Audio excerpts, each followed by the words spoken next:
So how might be best to bring a little bit more balance to the game of Warhammer 40k?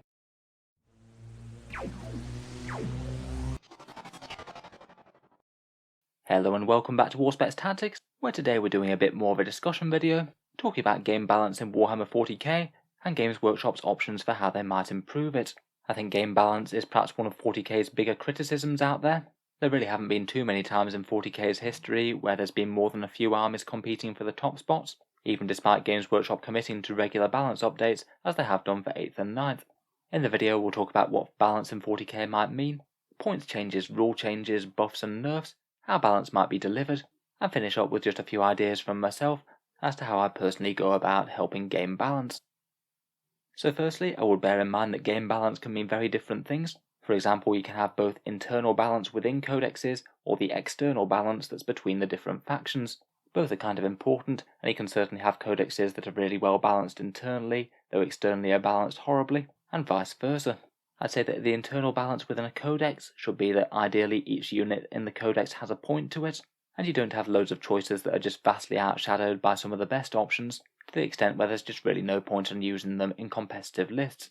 I feel like Games Workshop has been doing a lot better with this over most of 9th edition. I'd certainly say that compared with 8th edition, and certainly compared with previous editions, most units at least tend to compete with some sort of level. You get fewer choices that are just mathematically far worse than others, though I think there's still quite a long way to go. I think perhaps internal balance is harder for armies that just have absolutely tons of choices that fill similar battlefield roles. Space Marines in particular are probably the biggest example of this. It's hard to have so many units with basically the same battlefield role and balance things like, say, Assault Marines, Reavers, Assault Intercessors, or Vanguard Veterans, and have none of those choices be overshadowed and make them all at least somewhat usable in the right situation. I'd say broadly, out of the 9th edition codexes, perhaps Death Guard, Necrons, Sisters of Battle, and Drukhari tend to be quite well internally balanced. There certainly are some datasheets that are overshadowed, but I'd say the majority of the codex for each of those does remain pretty usable. I think perhaps some of the ones that they've done less well are Orcs. Certain units are amazing, but there's really quite a lot that just rarely sees any sort of competitive play. It's mainly Speedwire and Beast Snaggers seeing most of the use, where a lot of the rest just isn't quite as good mathematically. The Admech Codex when it first dropped was both kind of overpowered and also horrendously internally balanced too. You could easily just forget most of the datasheets in the Codex and just spam Rangers, Vanguard, Iron Striders and Tech Priests, and that was going to be better than most of the choices in the army. Grey Knights perhaps aren't so great either. Dread Knights and Interceptors outshadow a lot of choices, and old books like Chaos Demons really aren't so great either, some really nice units, and a lot of the rest just underwhelm. Usually I think that internal balance can generally be made better by points fixes, and usually I'd say a good internally balanced army will generally have a logical use for each unit in one specific circumstance, if not more, and hopefully be able to support multiple playstyles as well. Say for example in Orcs having Green Tide, Dread Mob, and Speedwire all being decent choices for which you could build an army around. Maybe the latter's a bit more important on the codex's rules rather than the points though. In general though, when people refer to 40k's game balance, I think they're usually talking about external balance, the balance between the codexes and the factions. So ideally, if you turn up with any given army and play any other, hopefully both sides have somewhat of a decent chance to win. Even this though can mean very different things to different people. Sometimes codexes can be quite well externally balanced in competitive games, but less so in casual ones. For example, Chaos Demons can make some fairly strong lists with things like Keeper of Secrets, Spam and Be'lakor, but the average more casual list might be a real struggle to win with, just because quite a lot of their datasheets are fairly expensive for what they do. Throughout 40k history, I think Games Workshop has had their ups and downs. I feel 7th edition was perhaps about as bad as it got, where if you weren't running some sort of horrendous combo like an Invisible Death Star, or things like Riptide or Wraith Knight spam, you may as well not compete. But I feel like they've done quite well at certain points in 8th edition, where once they'd reined in certain armies like Inari and Knights, quite a lot of the armies had a decent chance of winning games.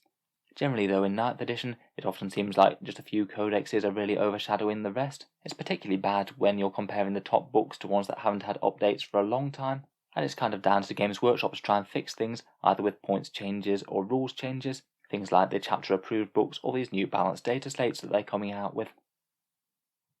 So when Games Workshop are making changes to armies, they can either do points changes, rules changes, and do buffs or nerfs. I think there's positives and negatives to all of these. I think perhaps points changes are one of the easiest ways that they can do so. All you have to do is literally manipulate one number, and you can make a unit anything from a little bit better to a lot better, or a lot worse. I feel like almost everything in the game could be a borderline decision as to whether you take it or not, if it's got exactly the right points value.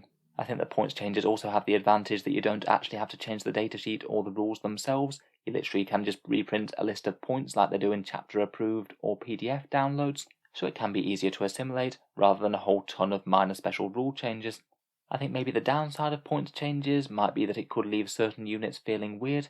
Say for example, if Assault Marines for Space Marines weren't very good, and you just repeatedly took points off them until people found them worth taking, you might have them really quite cheap indeed compared with other Space Marine units, and have them feeling like a bit more of a lackluster horde unit, as opposed to actually being a shock assault unit like you'd expect them to be. I'd also say that some units are really quite hard to points balance correctly. Even just nosing something a few points in one way or another could be the difference between it being utterly underwhelming and one of the strongest things in the game, such as we saw recently when they gave a small buff to the Drukhari Grotesques and Talos. They weren't really taken all that much before compared with the other Drukhari options, but just shave around 10% of their points cost off, and suddenly they're the thing that everyone's running. Still though, I guess you could argue that that's a points change just not done very well, as opposed to a flaw of the points change system. I think rules changes are also interesting, and they can help better reflect fluff or the cinematic feel of the units on the battlefield, and when that also gives you a balance change as well, the two can be a really nice hand-in-hand thing. For example, in 8th edition, where they gave Space Marines Shock Assault and Bolter Discipline, things like Tactical Marines and Intercessors have been really quite underwhelming for most of the edition, and that actually made Space Marines genuinely feel threatening both at range and in melee, where before they'd perhaps felt kind of weak. Of course, they then followed that up by giving them about 5 layers of stacking special rules with things like Iron Hands, so definitely shows that you can go too far with rules changes as well. I feel like rules changes like this perhaps aren't quite as easy to implement. You have to put them in things like FAQ documents or this new balanced data slate thing that they're doing. Otherwise you have to wait for the re-release of their new codex. It can just make for the main codex of the faction being kind of incomplete and redundant, and it's just not a particularly great feeling when the rules for one faction are spread across something like 3 books and 2 erratas. I believe that's the case with the Imperial Guard right now. They both need their standard codex, the Psychic Awakening supplement, their new Cadian supplement if they want to run that, the balanced data slate, and the FAQs for the codex and the Psychic Awakening book. Supplemental rules certainly have their downsides, but can be used to make certain weak armies really strong again. For example, Tyranids in recent times, they got that new Leviathan supplement, Synaptic Link ability, and the Crusher Stampede formation, all through one supplement and one White Dwarf, and that's genuinely changed the faction from being quite an underwhelming one to really quite a dangerous and powerful one, and added in quite a lot of fun new rules to boot. Overall, I think there's decent merits to both. I do quite like the balanced data slate as a good way to collate rules changes like this, but when Games Workshop's bringing out so much fragmented content, it can just get a little bit messy. Another potential debate when you're rebalancing 40k is whether you buff bad units or nerf good ones. Buffing is making weak units or factions stronger in some way, and nerfing is making the strongest stuff weaker, so that other things aren't overshadowed as much. In general, I certainly feel that buffs have a better feeling about them. It's generally positive news all round, the underdogs get a little bit of help, and for the people who own those armies they're suddenly a bit better than before and might have new interesting combos to exploit. You can either decrease the points or give them new or more powerful rules on their weapons perhaps. The problem with just relying solely on buffs though is that it can just lead to progressive power creep of cheap lethal units and an absolute ton of layered special rules that add to loads of complexity. If you just keep on reducing points, then you're going to need more and more models for a single game of 40k, and that's what led to them increasing the points value of 40k across the board when they went from 8th to 9th, because it had gone a bit far. Special rules can also become annoying as well. Space Marines are kind of one of Games Workshop's beginner factions for people to get into, but the standard Space Marine has now an absolute ton of special rules layered on it. In addition to all their standard profile, they get things like Shock Assault, Bolter Discipline, and They Shall Know No Fear, as well as things like Combat Doctrines, their Super Doctrine, and their Chapter Tactic ability as well. It's about 6 layers of special rules just for a single Marine. On the other hand, nerfs are maybe a little bit more painful, but I think that they might actually be the better way to have a quick shake-up of 40k, as I think you can potentially do a lot more good just by nerfing a few strong things as opposed to buffing every other army to reach that level.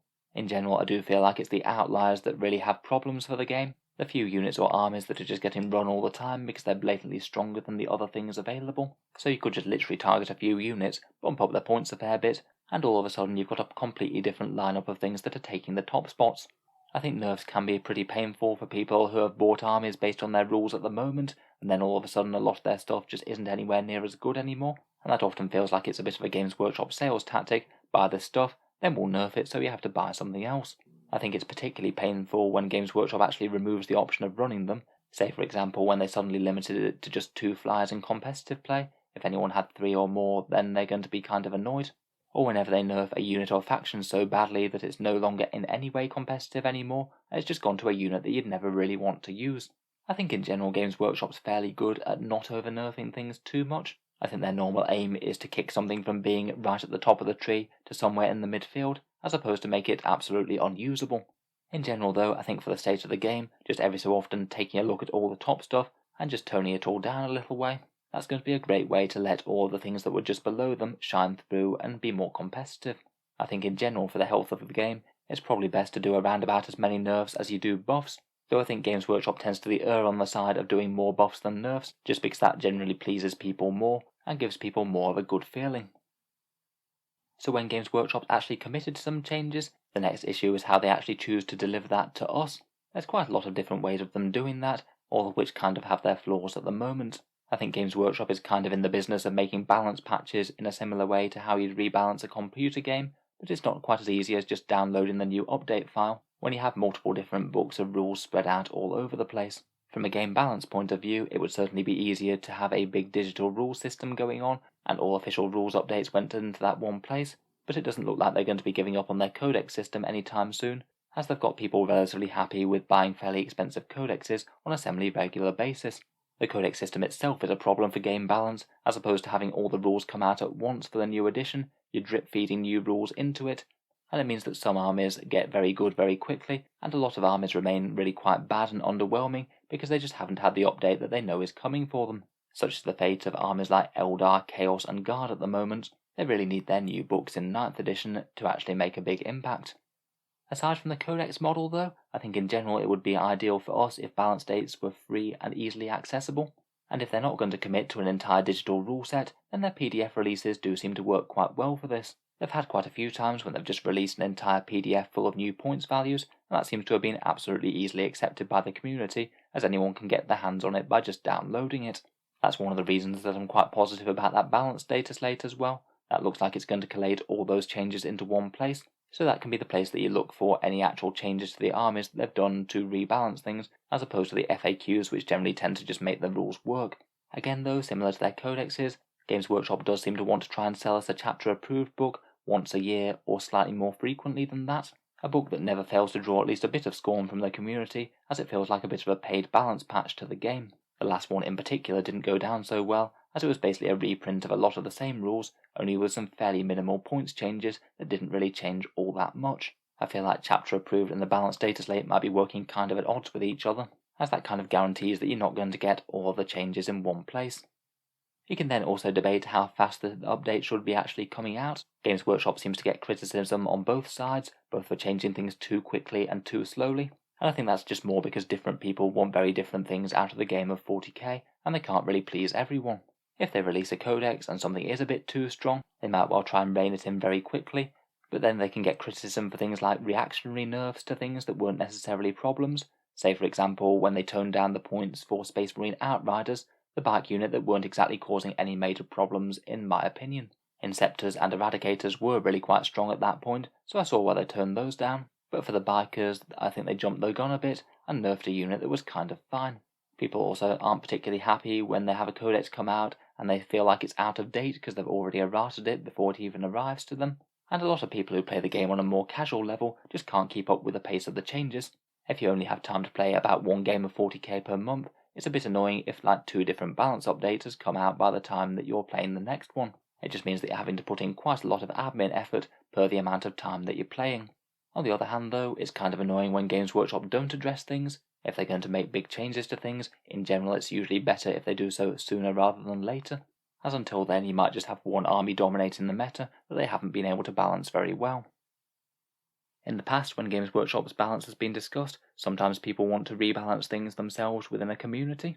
I think for more casual games there's certainly quite a lot of scope for doing that, and certainly could be a way to help keep gamers fun. People with the very strongest armies at the moment, maybe Grey Knights and Drukhari right now, might just want to try and tone down their lists a little bit and not just include literally the most optimized thing that they can play. Or you could just literally agree that my army is a bit strong right now, so I'm going to take 100 or 200 less points, and hopefully that should give a game that's a bit more challenging for the stronger army, and a bit more winnable for the weaker one. Still though, some people enjoy a challenge, trying to win with an army that's not particularly strong against one of the strongest meta things. It kind of depends on what sort of game that you're looking for, and perhaps how well you know the people that you're playing with to negotiate that kind of thing. For more competitive games, I think it's maybe a bit more of a challenge for the whole community to come to any sort of consensus. Throughout 8th edition, the ITC and Frontline Gaming took quite a lot of the lead with that, and quite a lot of tournaments were organised around the ITC and their particular mission pack and a few balance changes that they introduced as well. In 9th edition though, Games Workshop has done its best to try and make 40k work as a more competitive game, and actually basically borrowed quite a lot of the practices that the ITC adopted, things like primary and secondary missions, and having a lot more line of sight blocking terrain on the go, to help with things like first turn advantage and one army just getting gunned off the board straight away. Because Games Workshop has made those sort of things part of the core game and do actually come out with fairly regular balance changes these days, it seems that a lot of these third-party systems are taking a bit more of a backseat these days, and generally people are more happy just to play with Games Workshop's rules right from their Grand Tournament pack. Certain events and systems still have their own house rules. I believe the WTC makes a few interesting changes to the terrain and things, but their events pack certainly isn't as widely played as the ITC ones were in 8th edition. I'd say though that the fact that these independent organisations aren't feeling quite as much of a need to step in and make 40k more playable might be a bit of a positive sign in Games Workshop's part though, and I do feel that the 9th edition events with that Grand Tournament pack are a lot more appropriate for things like tournaments, certainly more so than 8th.